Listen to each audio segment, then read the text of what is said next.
Good evening. My name is Jeremy Hilton. I'm the leader of the council and chairing this meeting. This is a meeting of the Cabinet of Gloucester City Council.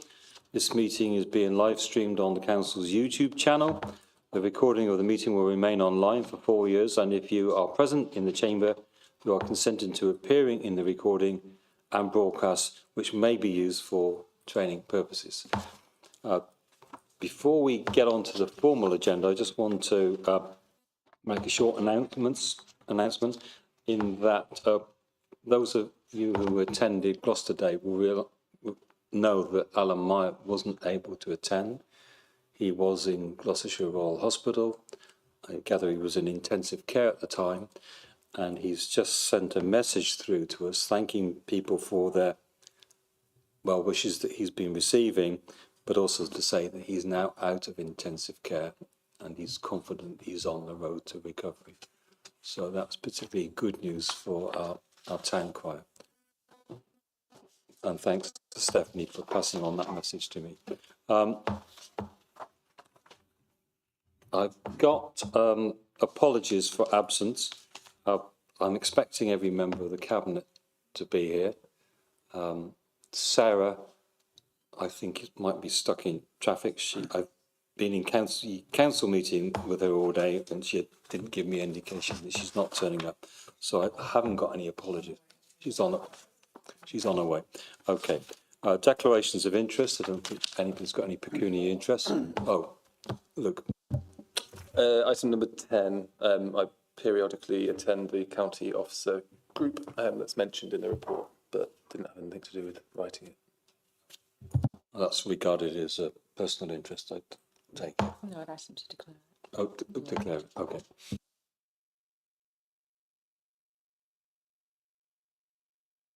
Item 3 is the minutes of the meeting on the 9th of July. Are you happy for those to be signed as a correct one? Yeah? Okay, I'll do that now.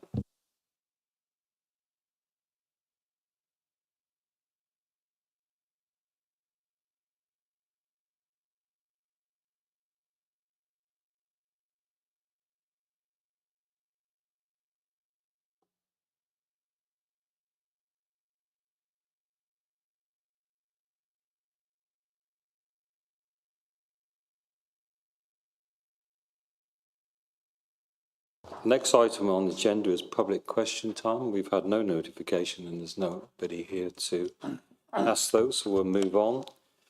Petitions and deputations. I've had nobody indicate they've got a petition or deputation, so we'll move on.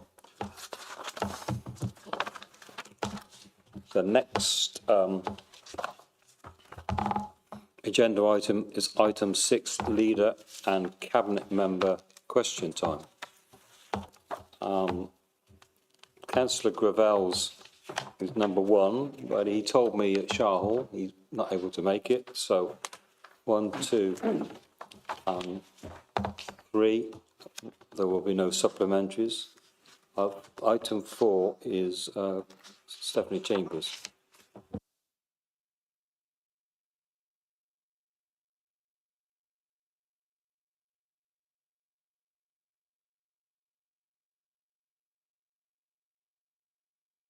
Fire away.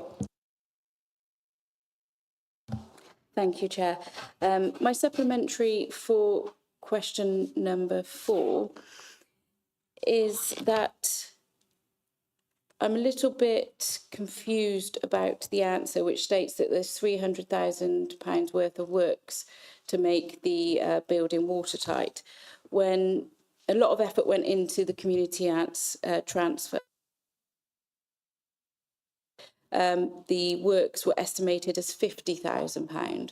What's happened since then that it's gone up £250,000? We underestimated the dire state of the building.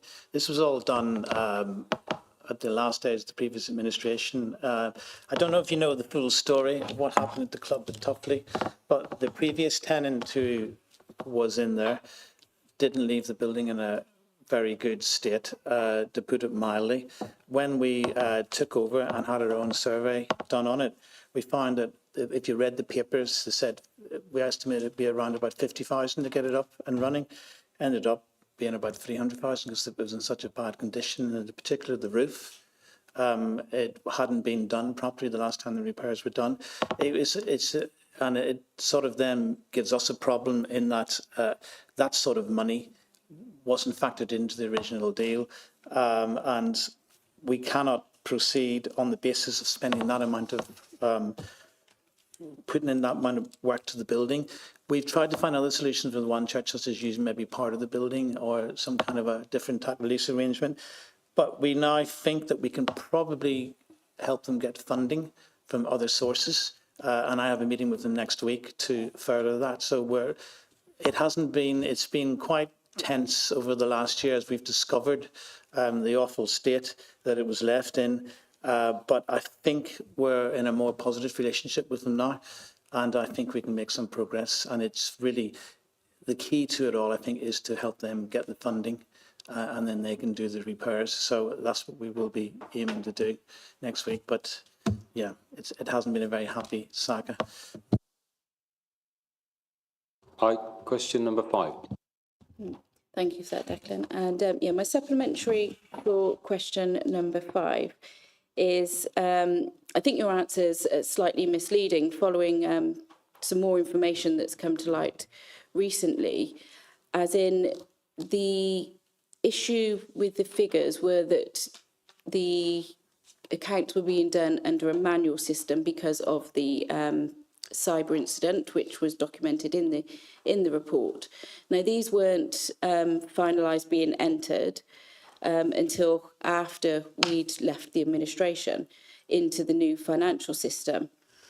What has also come to light is that the statement of accounts showing exactly where the figure should have been for working out the budget for this year were published in January 2025. So this administration missed those figures and set the budget wrong because of that.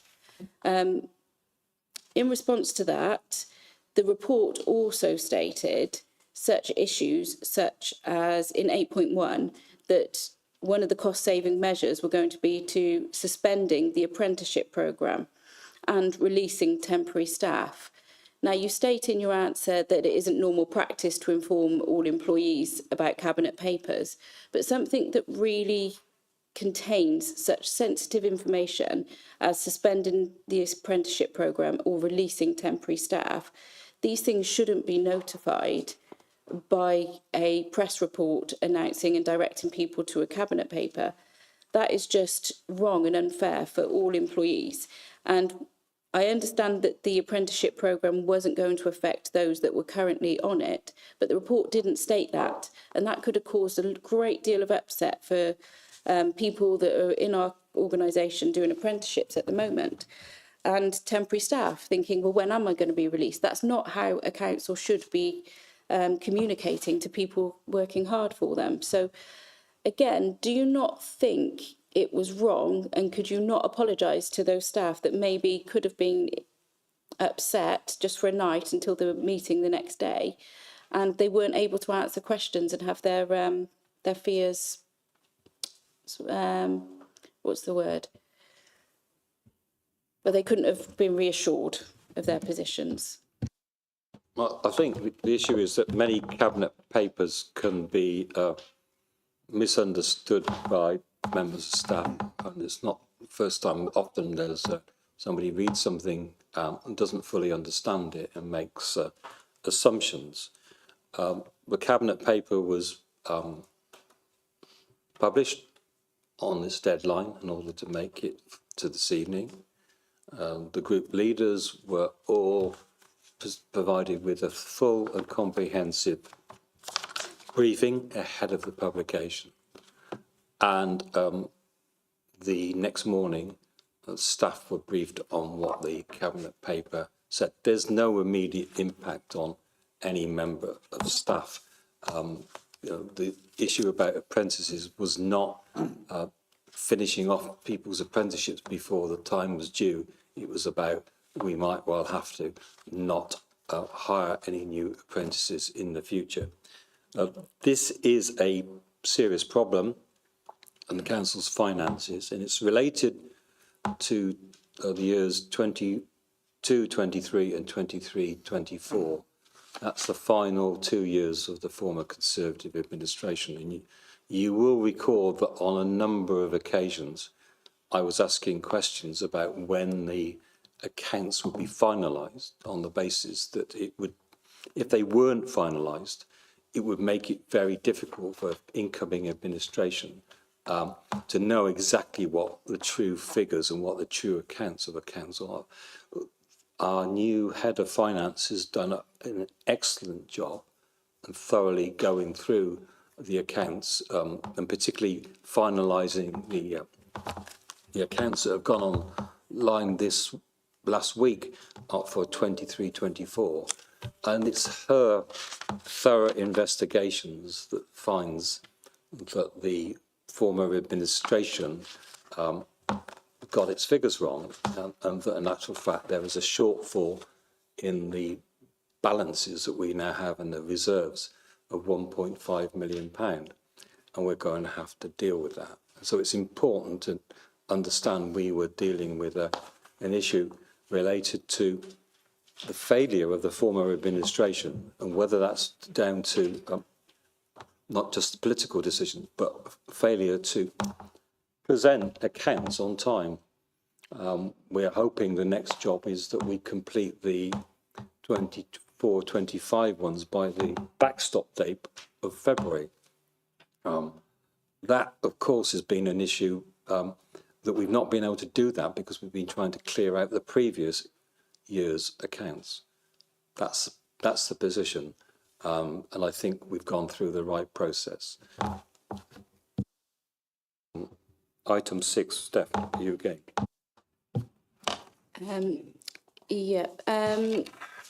The answer to question 6, I'm a little bit confused about, because it's not the same as what I'd been advised by officers.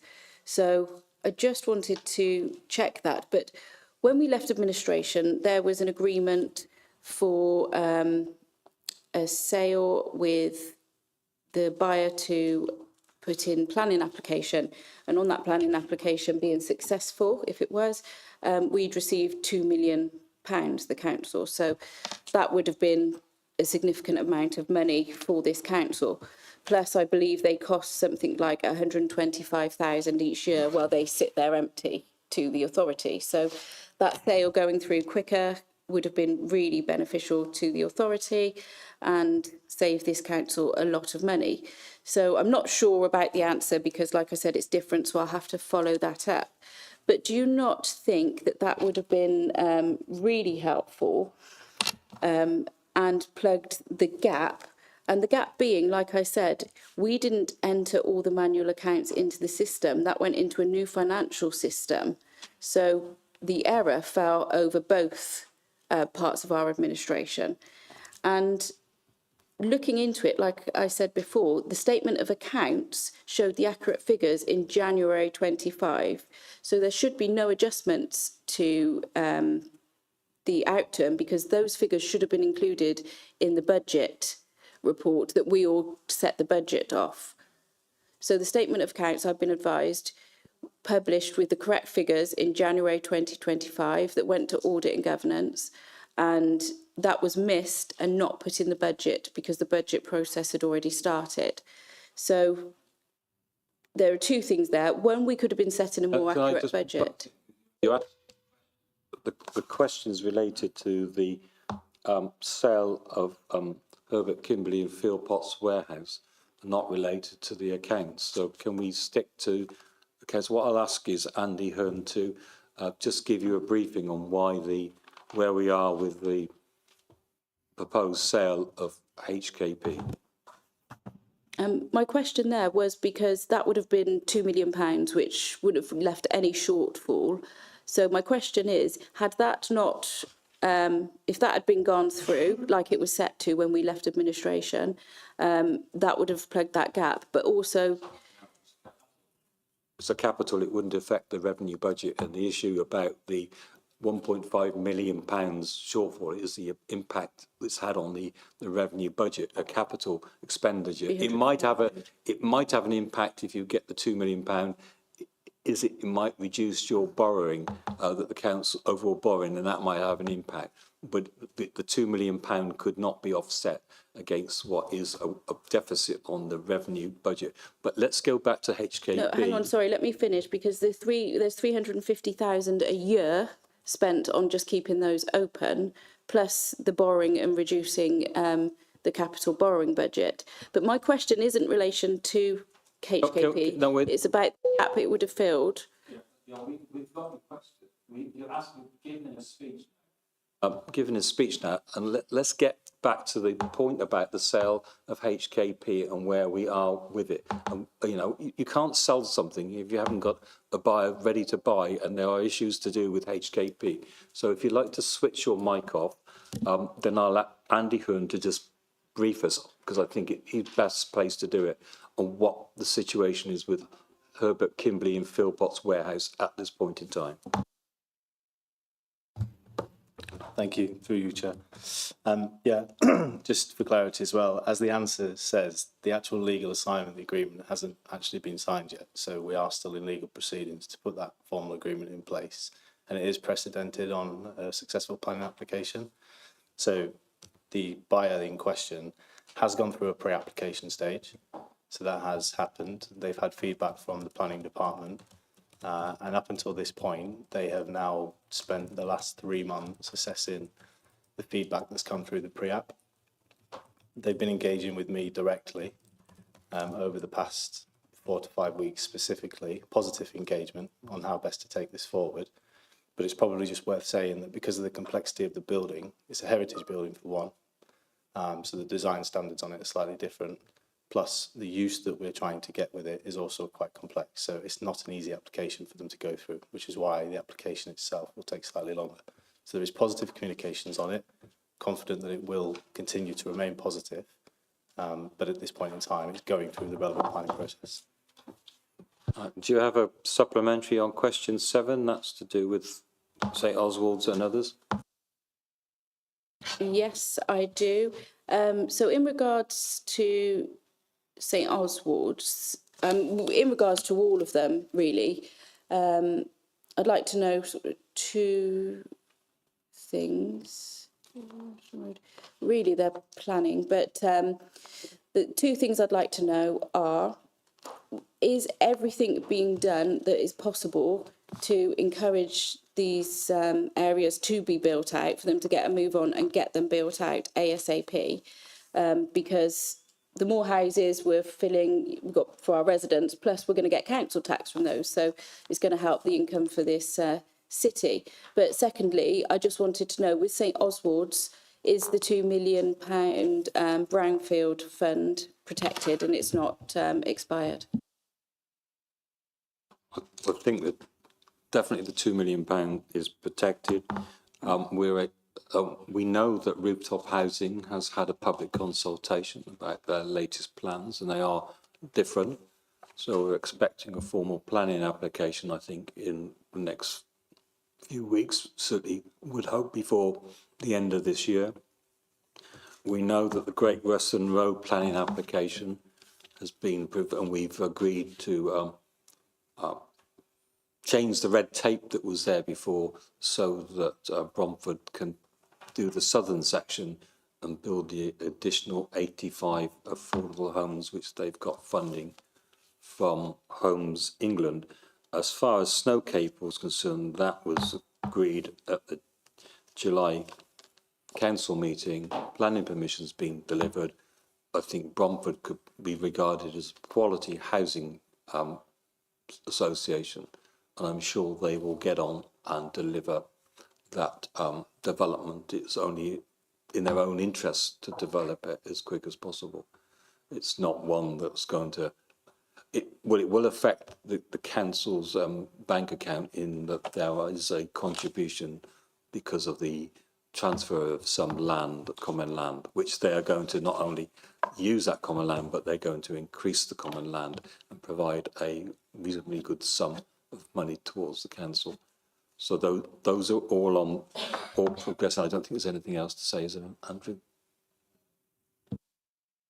No, just to give a further update on St Oswald's, just more positively, I've had communication directly from their senior director today that the planning application is expected this week. So it's not later this year, it is expected this week. So if you go to it's question 8, Steph. Yep. Again, this is really just to say, you know, we need homes in our city. Homes in our city will be council tax and businesses, etc., business rates.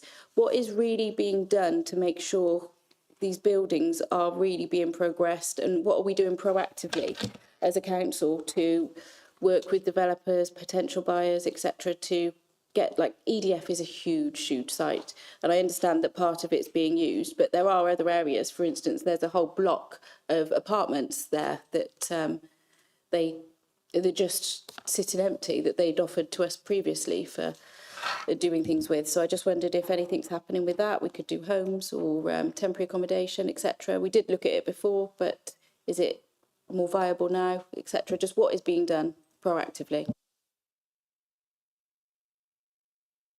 I mean, both these sites are sites that are not owned by the city council, and we do know, but the resources of Gloucester City Council are tight. We've had a leaders' briefing on what the situation is.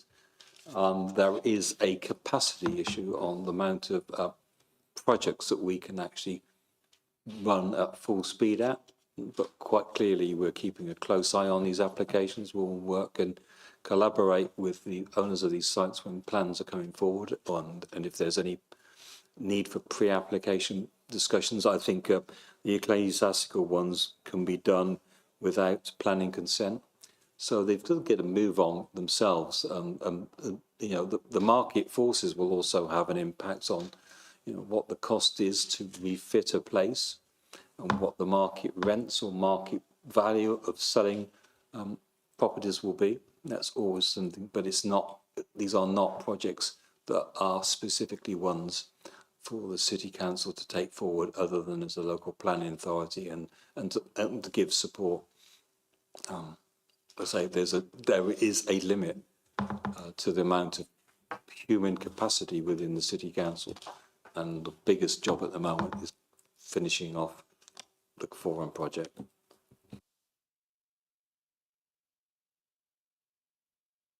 Karen James.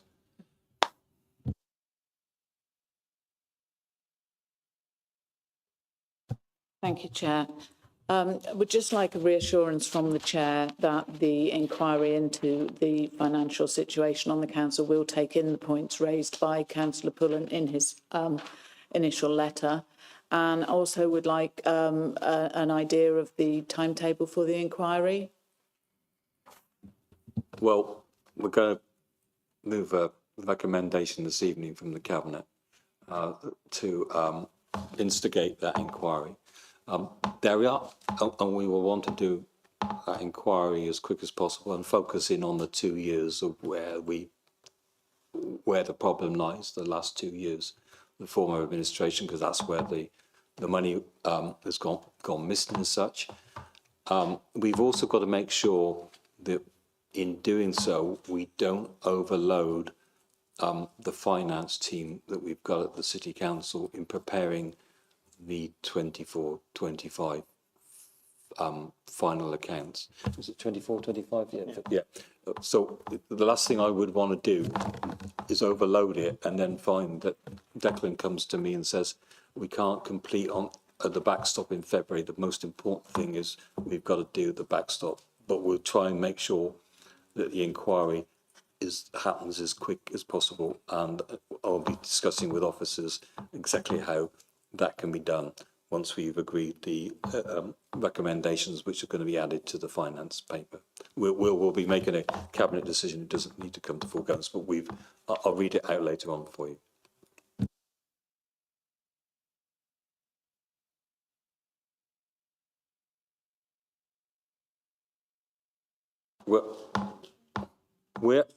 We're over time, but I'm going to take Councillor Patel I've got 5 minutes left.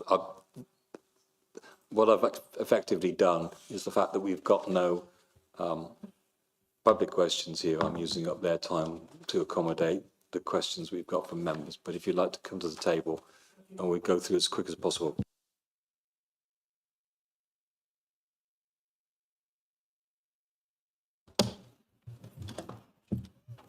Thank you very much for that, Andy. I really appreciate it.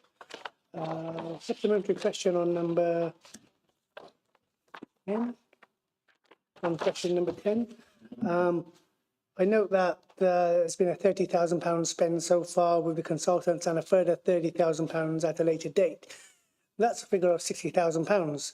Is the amount being paid to them split so it doesn't have to come to, because it will have reached a threshold of 30,000 and therefore would have to be approved by full council? Is that why the costing is being spread over 2 payments so that it doesn't have to come to full council? And this £48,952,000 grant, where has that amount come from? Is that the pot that was available for the 7 districts? Is that our share of it, or is that coming from somewhere else as well? Thanks.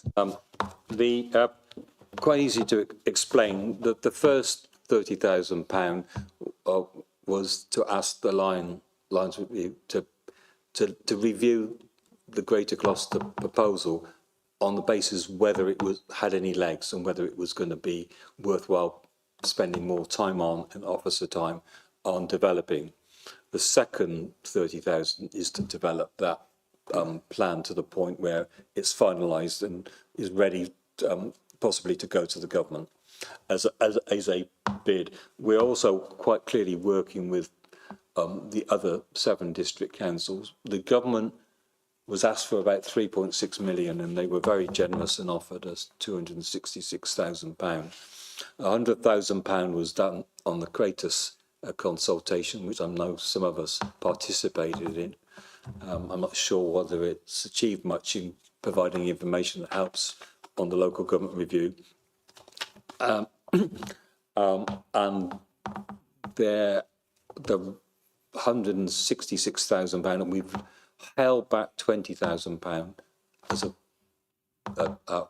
agreement across the 7 councils, and the rest of the money, which at the moment is 48,000 that's come to us, has been split between the 3 projects. So £48,000 went to the single unitary, £48,000 went to the split county, and £48,000 went to the Greater Gloucester and the Gloucestershire unitary model.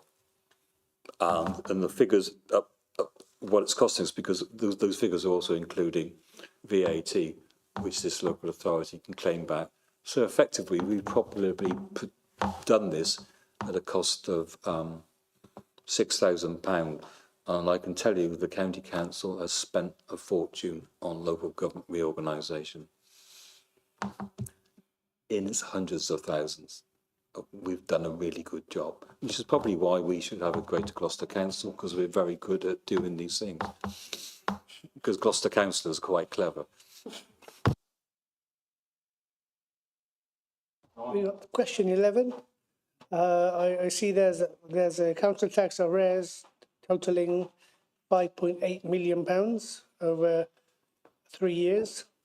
In the year 24 to 25, there was a jump of over £680,000 from the previous year. What are we doing to recoup this money? I can't believe that we've still got 1.6 million or 1.7 million from 22 and also year 23.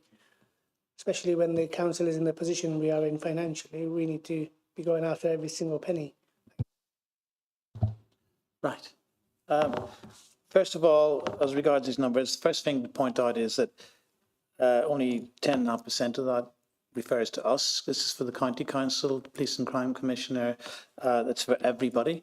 The second thing is these figures in themselves don't tell you that much. The number for 24-25 is higher than the previous years because we've had less time to collect that money.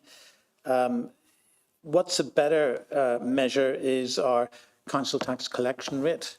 At the minute, as we finished last year on 96.5 collection rate, which is roughly where we've been for years. The average for the country is 96, so we're 96.5, so we're actually slightly better.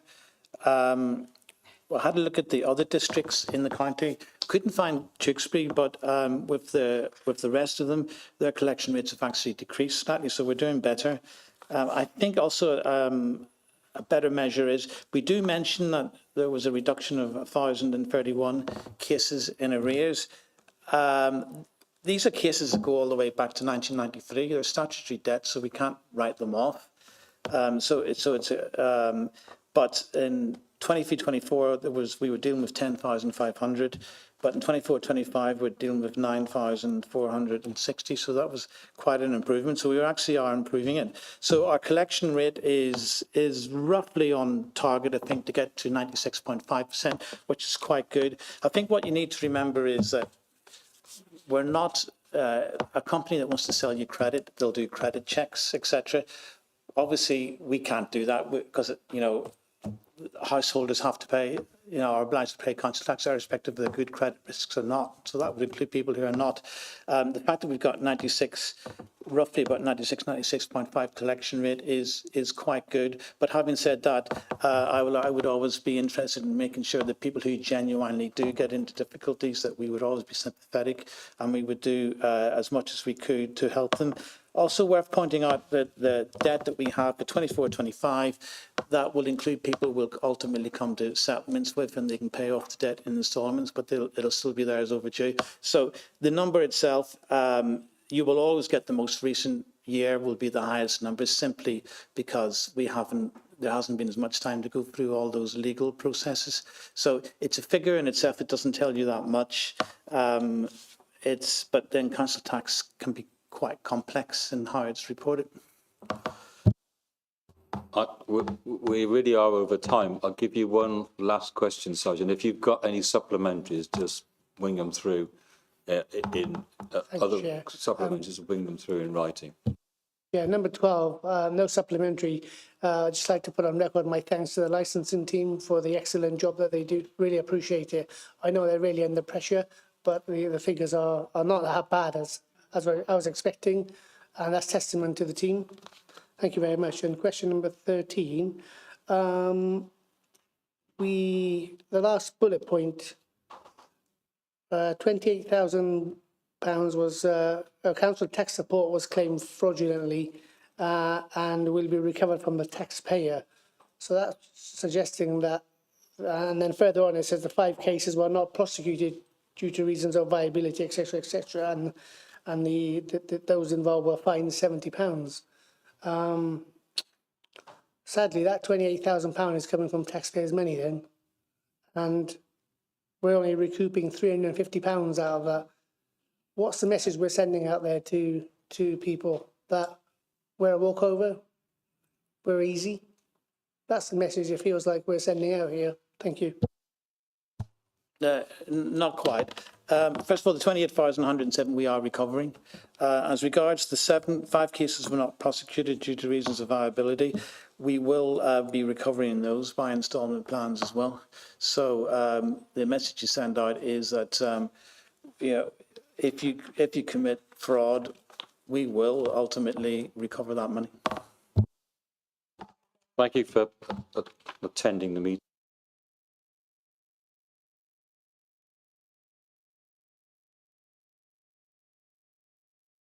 Next item is number 7, the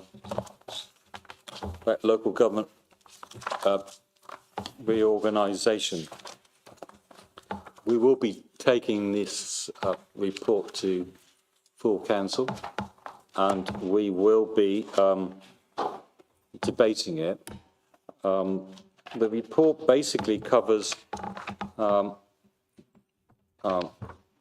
the Lyons review, which is attached, which is the original assessment made by consultants on whether or not there was the Greater Gloucester model was a goer. And when you look at the point scoring at the end of it, you will see that it is. And having got that information in, we have carried on in commissioning more detailed work. And of course, there's lots of information that we're now picking up because of all the work that's being done by authorities, and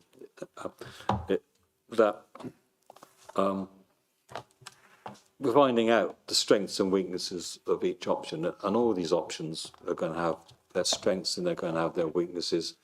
And of course, it's up to the government to decide whether they want to go ahead and proceed. The scores on the final scores was the single unitary ended up with 37, the East-West one 44, the Greater Gloucester and the Gloucestershire unitary 42, and the Greater Gloucester and two other unitaries was 38. So they're all coming in quite close. Though I think when the financial figures are published, which I've seen some early stuff, you might find that things like the East-West split, particularly the Western Unitary Authority, will start on day one with quite a big financial headache and a deficit over its income and its necessary expenditure to provide the services to the people of that area. We had a proposal from the government in December. We know that they asked local authorities to consider bidding quickly to be on the fast track by the 10th of January. The county council attempted to do that and attempted to stop the elections taking place. One of the things I did was object to that, along with 5 other district council leaders, and the government agreed to us and the elections went ahead. We also then got a request by the 5th of February to present what's being done. And on the 21st of March, all 7 council leaders sent in a report explaining that there was the 3 basic options being planned.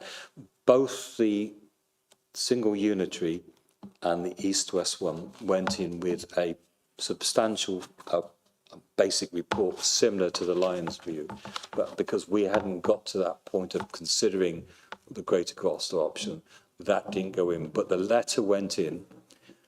It was approved by Cabinet here. It went in on the 21st of March, and it's been recognised by the government. Remind members that absolutely nobody came to this committee meeting, Cabinet meeting, to ask questions on it. There was no call in from the decision that we made on the sending the letter to the minister. And I can't remember anybody writing to me from members of this council complaining about the letter in itself. So we assumed, I've always assumed, that members of this council were happy for us to do that, and that there would be 3 proposals basically being worked up. Personally, I think the whole process of reorganising local government in Gloucestershire is a waste of money. It's a waste of officer time. It's a waste of councillors' time. It will take us a decade or more to restructure local government.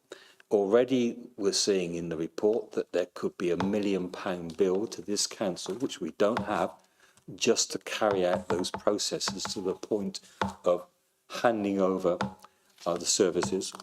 The assumptions made by the proposals that it's going to save money, I think, is cloud cuckoo land. I don't think any of the proposals will make substantial savings in public money.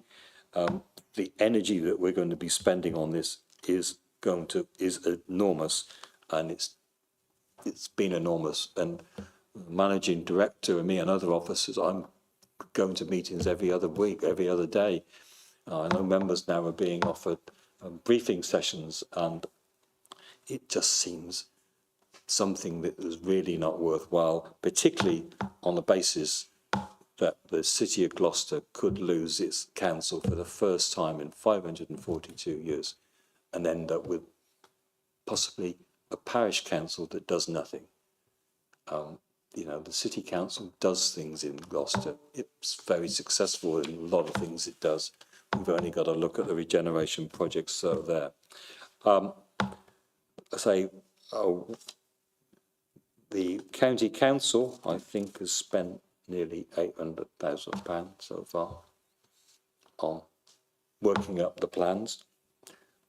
And you'll look at, I say, the paragraph 9.4, 26-27, we're expecting those costs to be £1 million. And bear in mind that the councils asked for a substantial sum of money to help progress it. And the danger is that in order to find this money, we'll have to borrow into the future, not knowing whether that borrowing will be paid off.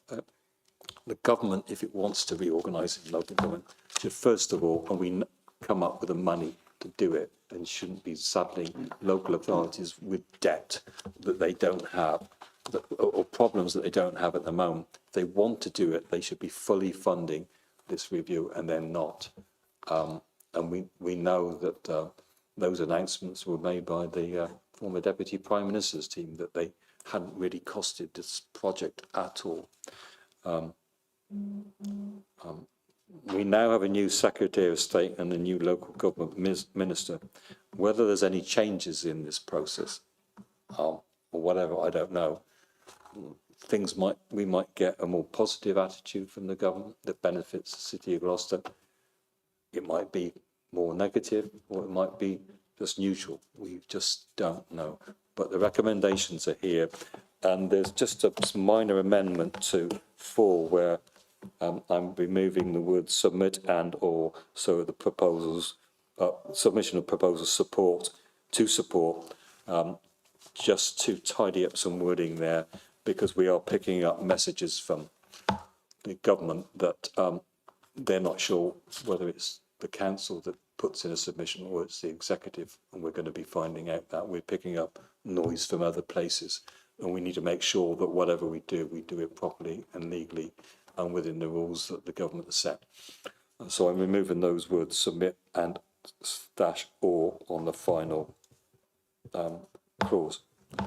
Anybody got anything to say? Sarah. Just say I'd support this report. I think as custodians of the city that has had a council for over 500 years, it makes sense that we put in a bid that we feel is the best for the residents of Gloucester.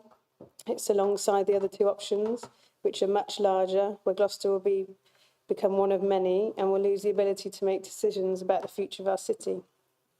It's not just to keep power, as opposition have accused us of, but I think residents want to see us fight for our council and have said so on the doorstep. This is not instead of the other options, but as well as. All 3 options will be put to council for debate. We will still work on the other 2 models with the other councils to make sure Gloucester is considered in the negotiations. All 3 options have their pros and cons, but ultimately it's the government that will make the decision. So I can't see any downsides to putting in the Greater Gloucester model for consideration. Anybody else got anything to say? I think the interesting thing about the Greater Gloucester proposal is it would mean that as far as the Gloucester Council, that the members of the current area of the City of Gloucester would have 80% influence on that council, which means, and that the parishes around the city would also, I think, in general terms, be very interested in the sort of projects that we are doing, because they would benefit as well. In a single county unitary, the influence we would have is about 18%.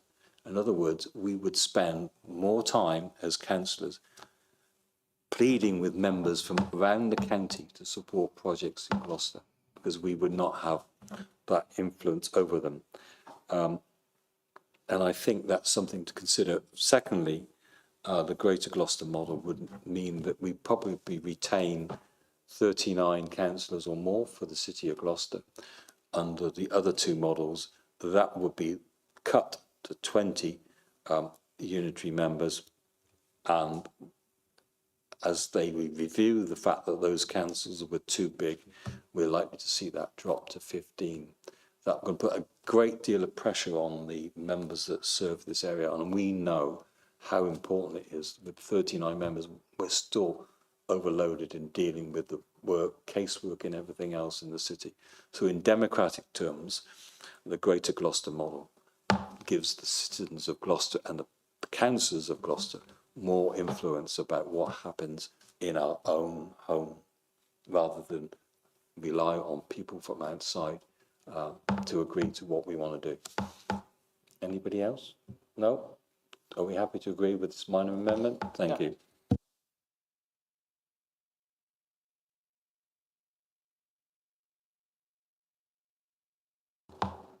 That's done. Item 8. That's it. Declan, that's you. Yes, I'm afraid it is. Okay. The purpose of the report we have in front of us is for me to present an updated out-turn position for 23-24, updated reserves position following the actual out-turn for 22-23 and 23-24 with an estimated out-turn included for 24-25, and to consider the impact of the updated reserves position on the current year's budget and medium-term strategy. We are in this position because, well, as we all know, as a result of having no accounts, audited or not audited, dating back to the cyber attack at the end of 2021, we have been relying on manually produced accounting records and finance reports to inform us of our financial health and rely on to make important budget decisions. Despite being promised that the outstanding accounts would be published by March 2024 by the head of the previous administration, this never happened. We now have finally managed to untangle the mess and unfortunately have discovered that the costs this council incurred between 2022 and 2024 have not been correctly reported to council or in the published reports we provided to the public. Before I go any further, we'd like to update Cabinet on where we are with regards to the years that were incomplete when I took on this portfolio. So at one stage, actually, in my first year, which, the last financial year, we had actually 4 years worth of books open, which is unprecedented. In 35 years of working in various finance roles, mostly in the automotive and aerospace sectors, I've never seen anything quite like this. However, over the last year, we have made a lot of progress, and I think I would need to update you where we are with regards to the years that were incomplete when I took on this portfolio. 2021-2022, we got signed off in December 2024. 2022-2023 were signed off earlier this year in January, and they went before the Audit and Governance Committee in February. 2023-2024 are currently going through the process with the auditors and should be signed off soon. And 2024-2025 should be signed off by the statutory deadline, which is next February. Once that deadline is met, it is my ambition to ensure that we take the drama out of this whole process and start meeting our deadlines as a matter of course.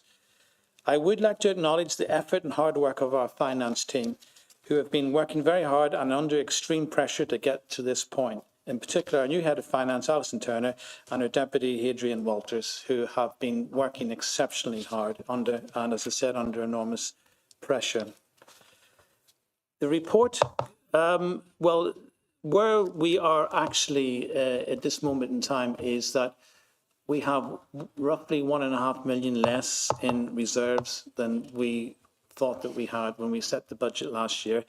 And for an authority of this size, that gives us a very, very serious challenge. The report goes into the financial challenges that existed already before we knew this information. In particular, interest rates are still running higher than previously anticipated. The recent government pay award of 3.2% was slightly higher than what we had in the money plan. The impact of funding reforms, we won't know the full story in this for another couple of months, but I'm sort of hoping that when we get into what the new funding arrangement will be, it may be not quite as bad as we were anticipating. There are delays in completing the forum, which have impacted our revenue assumptions. Additional works are required to the museum building, and these will have both a capital and revenue impact if the museum closes for these works.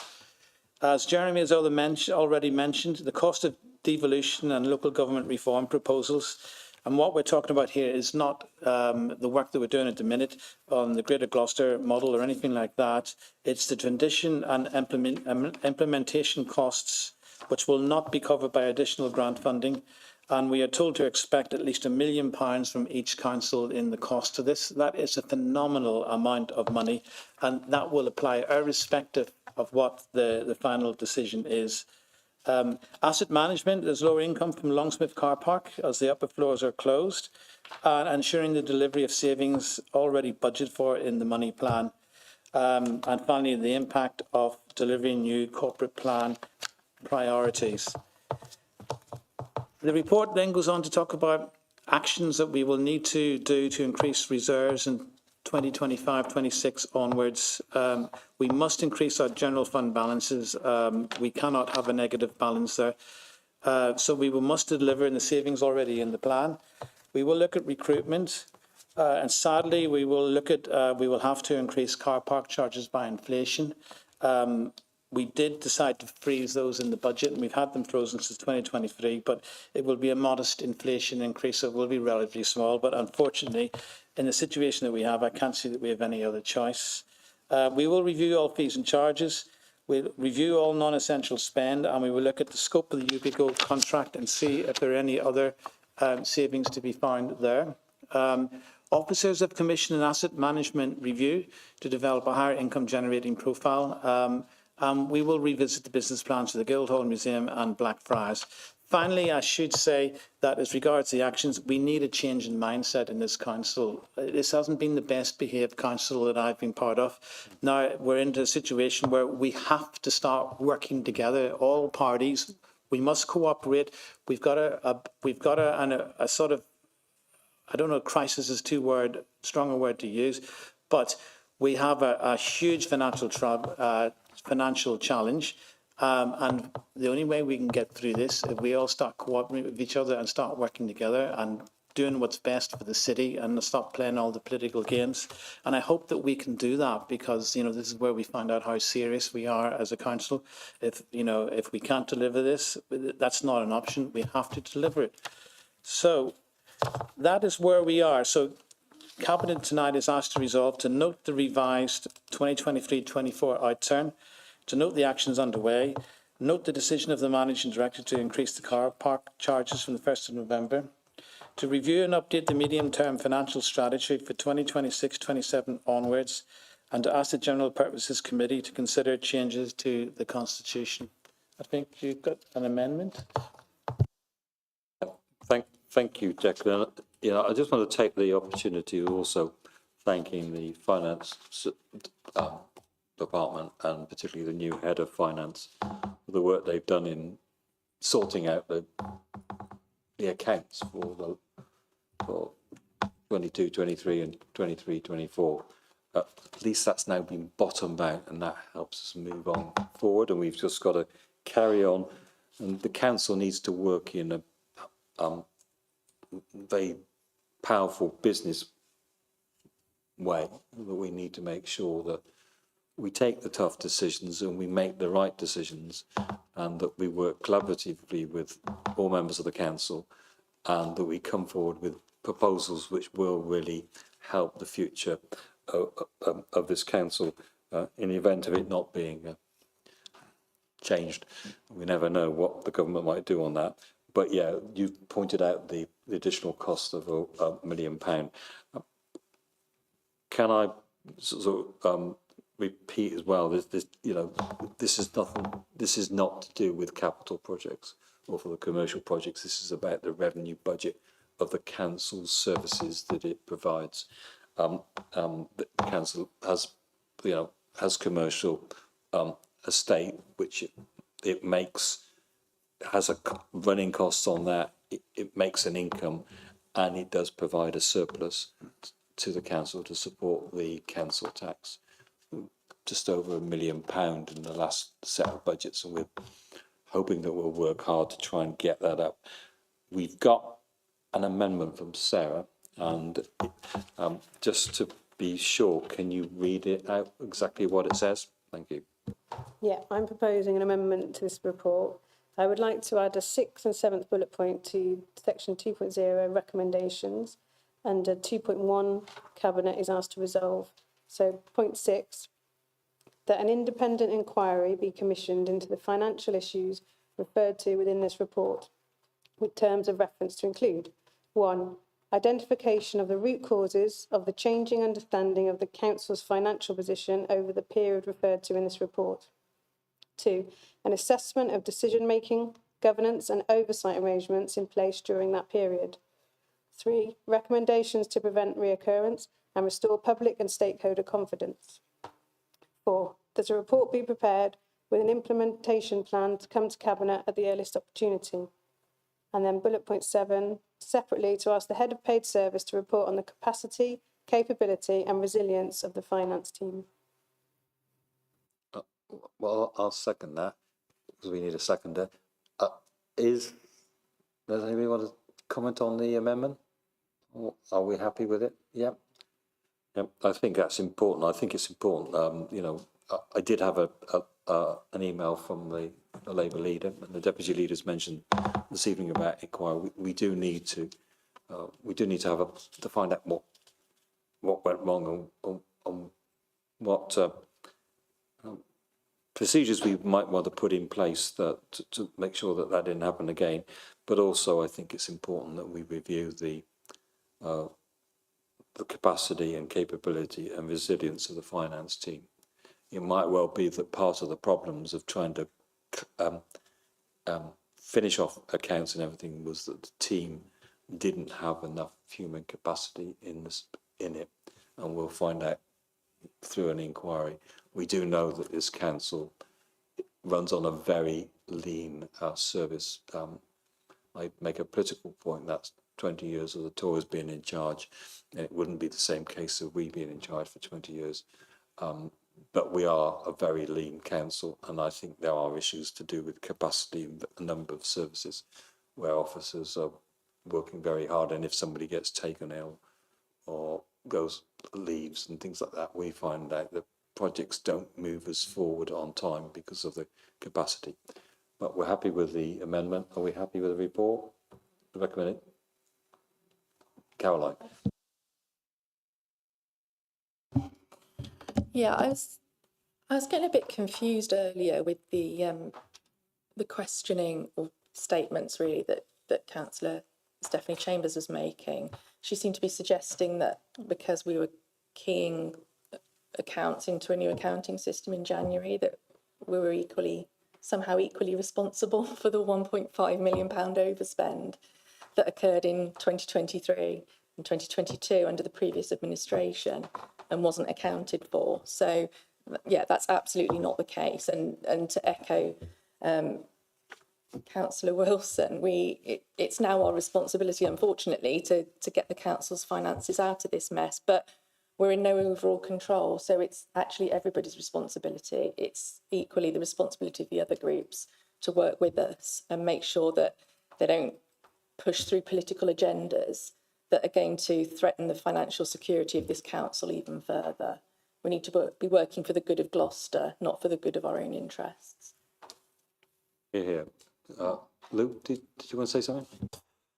Yeah, the previous administration seemed to have completely dropped the ball, and quite clearly has failed residents really by doing that, and left us to clean up the mess, which is probably quite pertinent of general Conservatives anyway.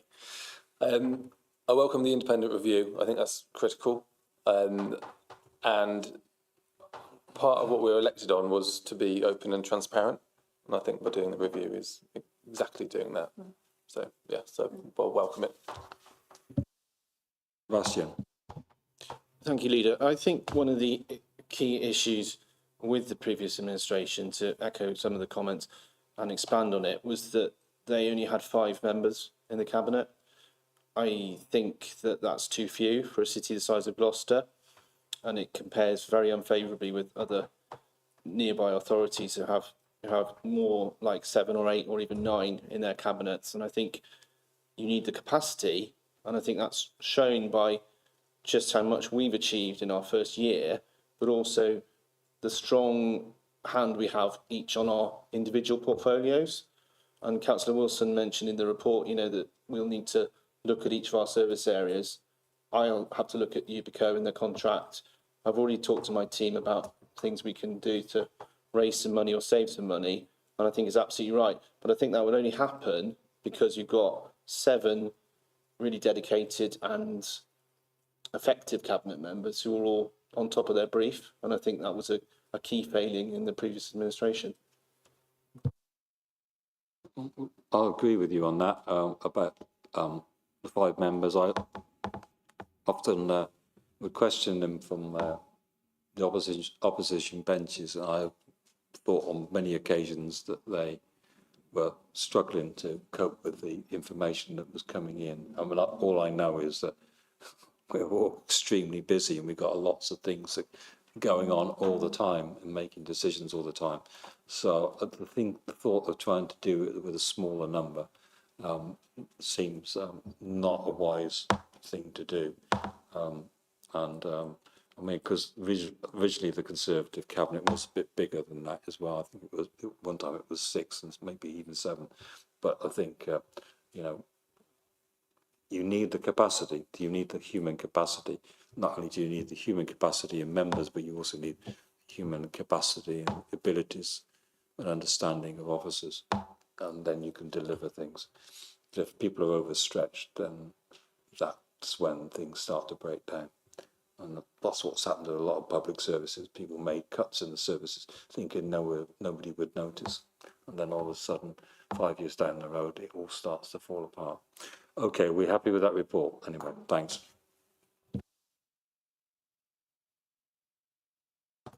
Item 9, Declan, that's you again. That's the Treasury Management Papers. Yes. Okay, yep, thank you, Jeremy. Okay, this is the full year Treasury Management update. The CIPFA Chartered Institute of Finance and Accountancy Code of Conduct Practice for Treasury Management recommends that members be updated on Treasury Management activities at least quarterly. This report therefore ensures the Council is implementing best practice in accordance with the Code. The report also highlights issues specific to the Council and interest rate forecasts as provided by the Council's Treasury advisors. The body of the report provides an overview of the Council's performance for the financial year 2024-25. Appendix 1 highlights the key performance indicators in line with the Council's Treasury Management Strategy. Appendix 2 is the interest rate forecast, and Appendix 3 summarises the Treasury investments held by the Council. The Treasury Management Strategy for 24-25, which includes the annual investment strategy, was approved by the Council on 21st of March 24. I know we've since approved a more up-to-date one, but this one still applies to the previous. It sets out the Council's investment priorities as being security of capital, liquidity and yield. The Council will always aim to achieve the optimum yield on its investments, commensurate with proper levels of security and liquidity and with the Council's risk appetite. In the current economic climate, it is considered appropriate to keep investments short-term to cover cash flow needs, but also to seek out value available in periods up to 12 months with highly credit-rated financial institutions using our trusted creditworthiness approach, including a minimum sovereign credit rating and debt credit default swaps overlay information. During the year, we had an average of 15.25 invested short-term. These funds were available on a temporary basis, and the levels of funds available were mainly dependent on the timing of preset payments, receipts of grants, and progress on the capital programme. The Council holds 10.523 million with the CCLA as a longer-term investment, i.e. over 1 year. CCLA, in case anyone's wondering, because I'm always asked, stands for Churches, Charities and Local Authorities. It's an investment management company that serves non-profit and public sector clients. The company is known for its sustainable investment approach, focusing on environmental, social and governance factors. That's just to make sure that we're investing in credible organisations that have a strong ethos, which is what we do. As regards borrowing, in 2024-25, no new long-term borrowing was undertaken. The Council have undertaken the decision to borrow short-term to fund the Forum development. Short-term rates are lower than long-term due to the normal gilt curve we are experiencing. As the Forum is still under construction, we are able to absorb these financing costs and spread them over the life of the asset. Once the asset is complete, we will make a decision then, alongside our advisors, on the best way to structure our borrowing. With regards to debt rescheduling, Debt rescheduling opportunities have been very limited in the current economic climate, given the consequent structure of interest rates and following the increase in the marginal added to gilt yields, which has impacted the Public Works Loan Board new borrowing rates since October 2010. No debt rescheduling has therefore been undertaken to date in the current financial year. With regards to compliance with Treasury and prudential limits, during the financial year, the Council has operated within the Treasury limits set out in the Council's Treasury Management Strategy Statement and in compliance with the Council's Treasury Management Practices. So therefore, the recommendation is that the contents of this report be noted. Any comments? No? We'll agree it then. Thanks. We might even debate it at council.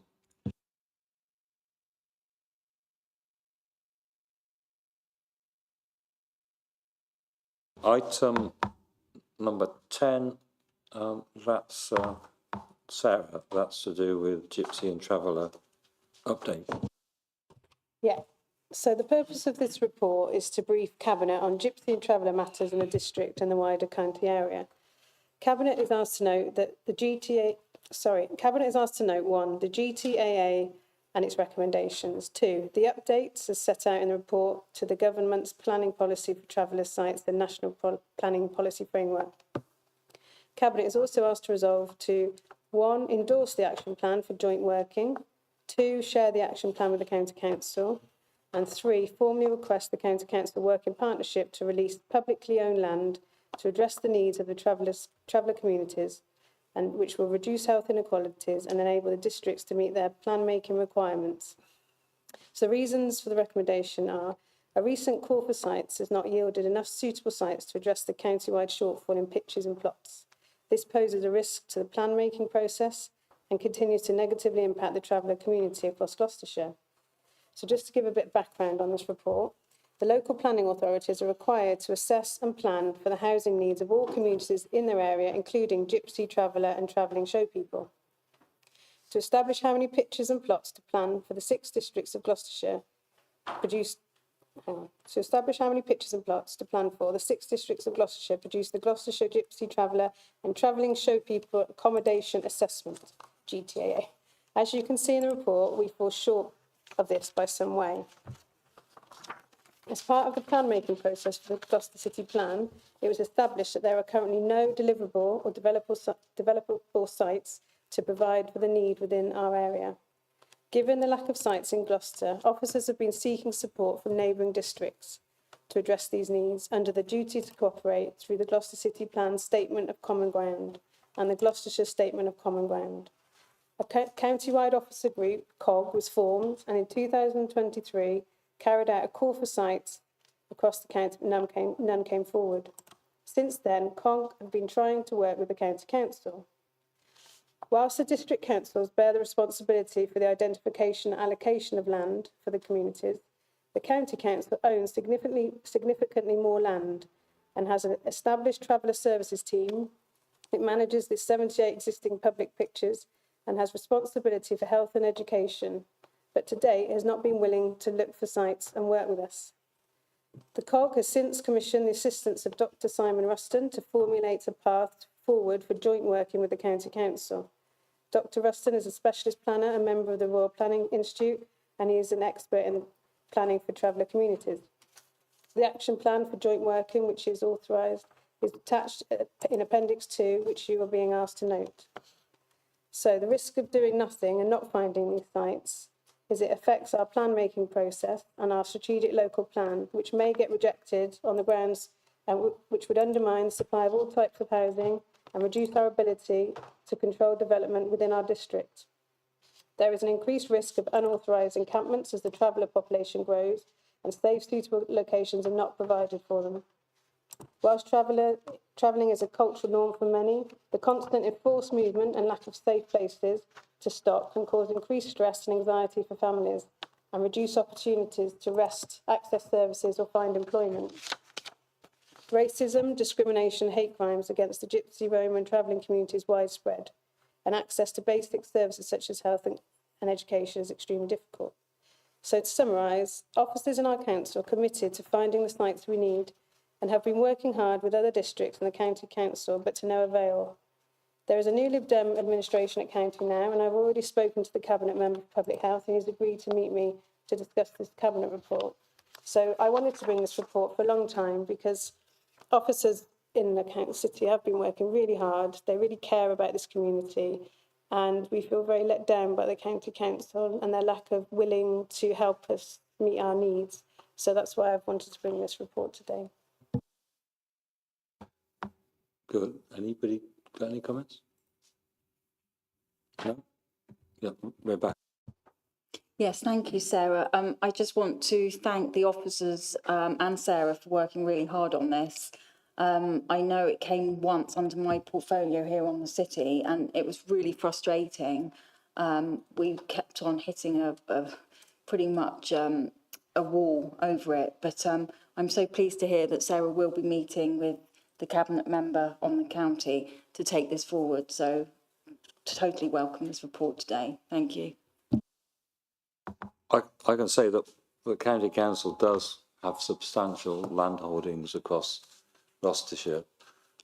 We have had communications from a well-known showman looking for a site for the show people, and he identified one site that was up for sale by the County Council. Maybe it didn't work, and they're looking to use their own money, I think, to acquire it if necessary. But getting these sites is difficult, and it's really difficult in a local authority with very constrained boundaries.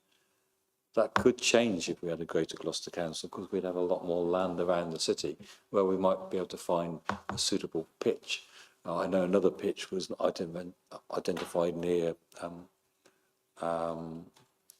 Gloucestershire Airport as well. So there are probably, this is for the show people, not for gypsy travellers. There's a different category of travellers, of course. Anyway, it's a really good report. We need to put some pressure on the County Council, even though we are, Sarah, me and Rebecca are all County Councils as well, and we can do that. And it's really pleasing to see that the new Cabinet Member at Shah was prepared to have proper conversations. We just need to pursue it, and having this report is going to give you the sort of the muscle, isn't it, to negotiate with the County Council and get some action. So we'll agree that one? Yep.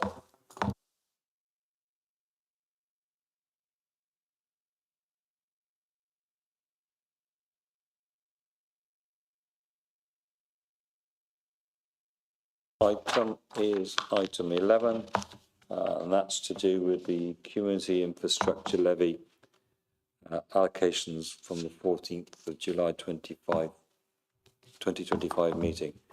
Sarah, it's you again, isn't it? Yeah, this one's very short. I won't keep this long.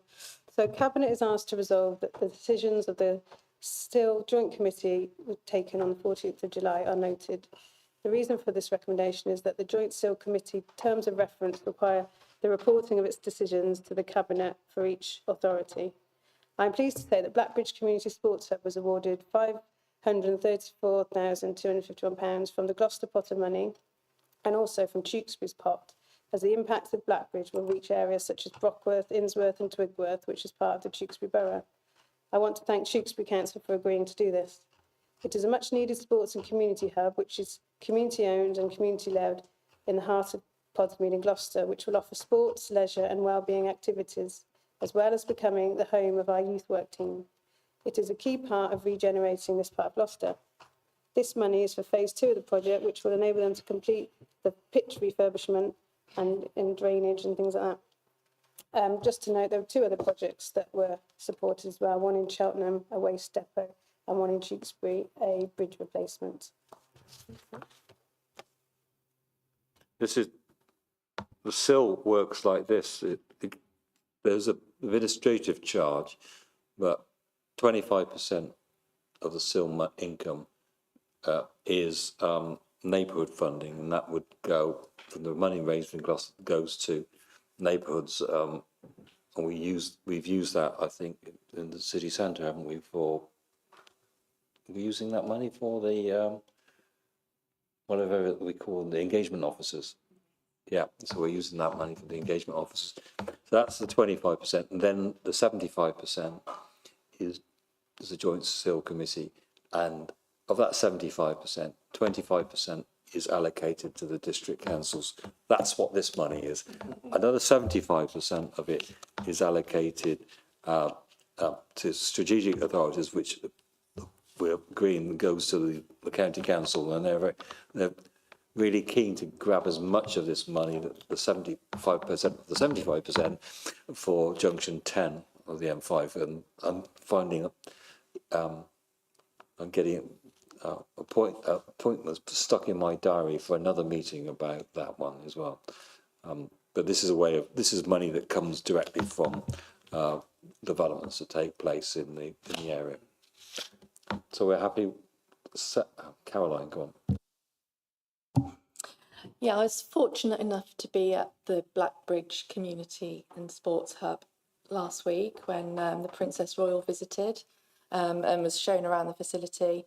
She seemed really impressed, and I'm sure after this investment in the pitch levelling and drainage, if she were to return, perhaps to enjoy the facilities, she'd be even more impressed. So we've also got a visit coming up from the MP, Stephanie Peacock, as well. So it's really good to have this funding that's going to continue to improve this facility for the residents of Podsmead and the wider area as well, myself included. Right, that's it. We agree that one. That's the end of the meeting. Took us an hour and 20 minutes. About.